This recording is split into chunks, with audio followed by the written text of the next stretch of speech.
Today's video, we're going to talk about. Wait, what? Who are you? Hello, I am future you. I'm so confused. What are you doing here, future me? Future me is here to tell you the best tip of all, especially for all of you free-to-play players. What kind of tip is that? I will tell you after your typical cringy intro to your videos. Cringy? This is like my thing. Alright, fine, I'll do it with you. Make sure to sub, like, hit that bell dingy thing so you know when we post a video. Let's go, baby.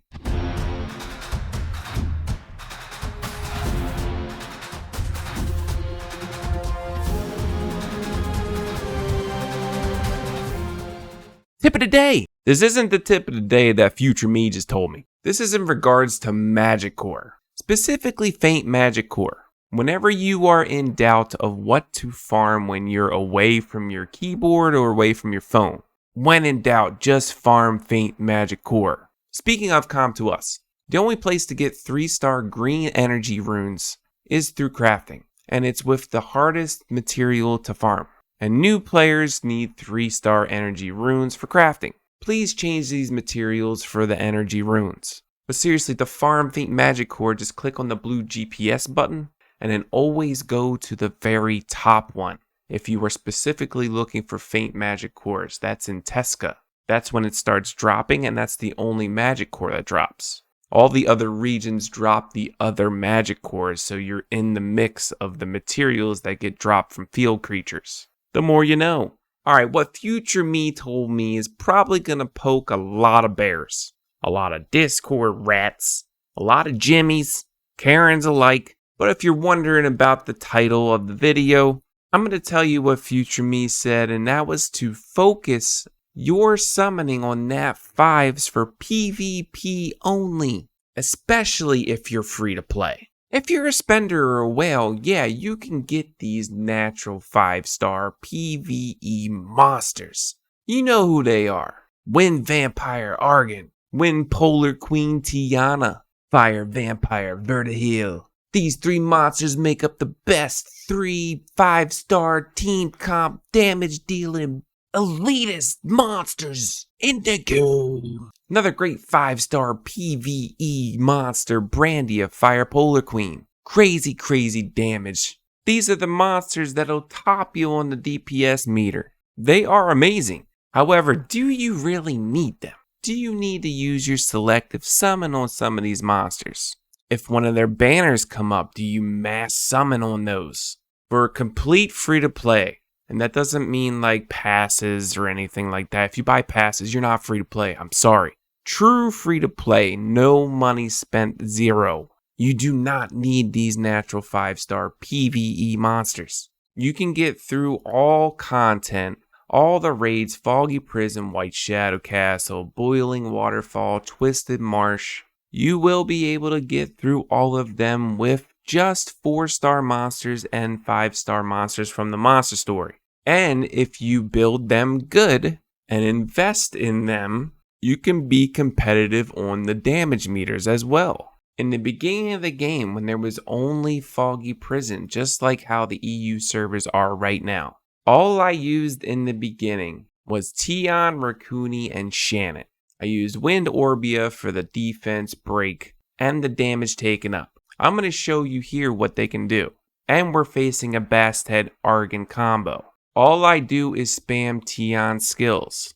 And as I spam Tion's skills, this also makes Shannon cast her skills a ton. This also gives Raccoony's heal, the second skill. It literally reduces that. It doesn't reduce Raccoony's skill acceleration skill cooldown for Orbia, but with that and my skill acceleration, I can actually just spam Orbia's skills non-stop. So it's literally constant skill cooldowns, and it's a ton of damage. Then White Shadow Castle hits, right?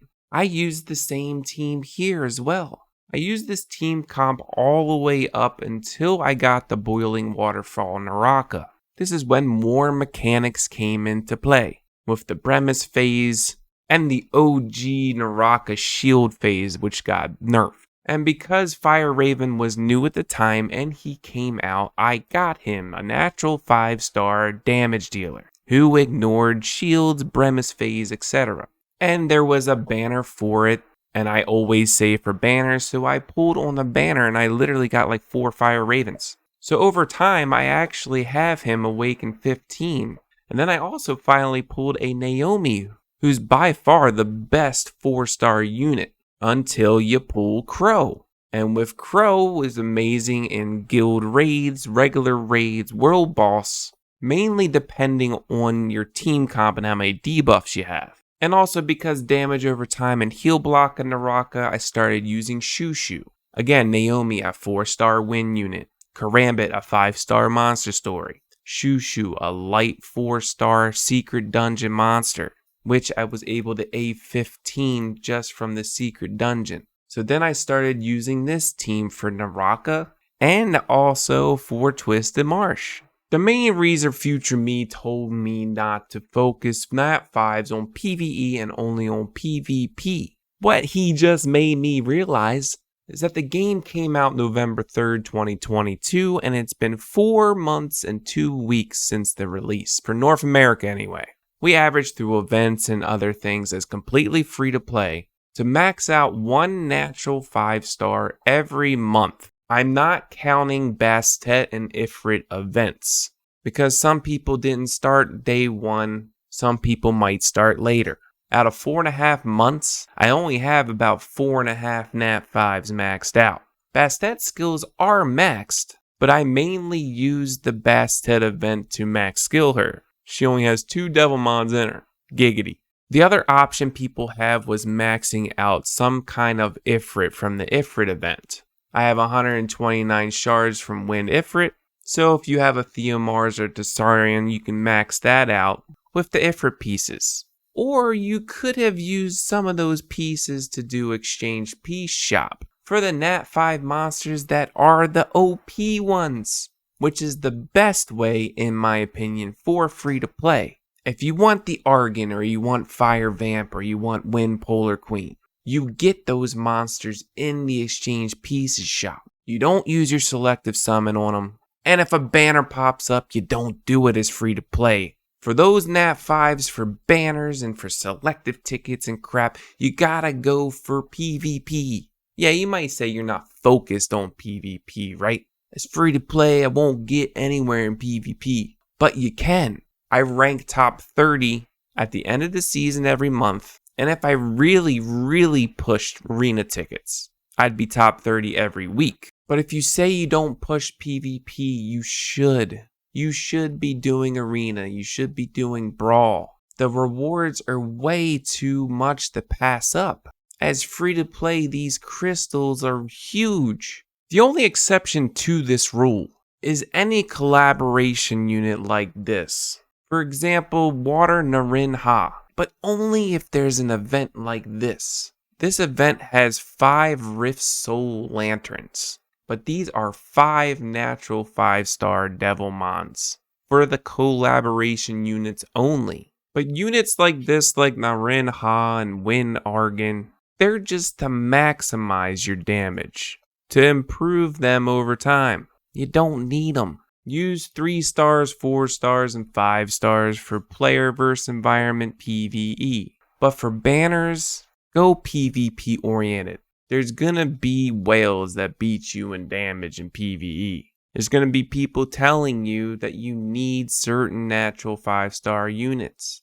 Those people are typically not free to play and don't understand that kind of aspect to the game. As long as you build them right, my runes aren't the greatest. They're purple and like maybe 1 or 2 legendary runes. I don't get good substat rolls ever.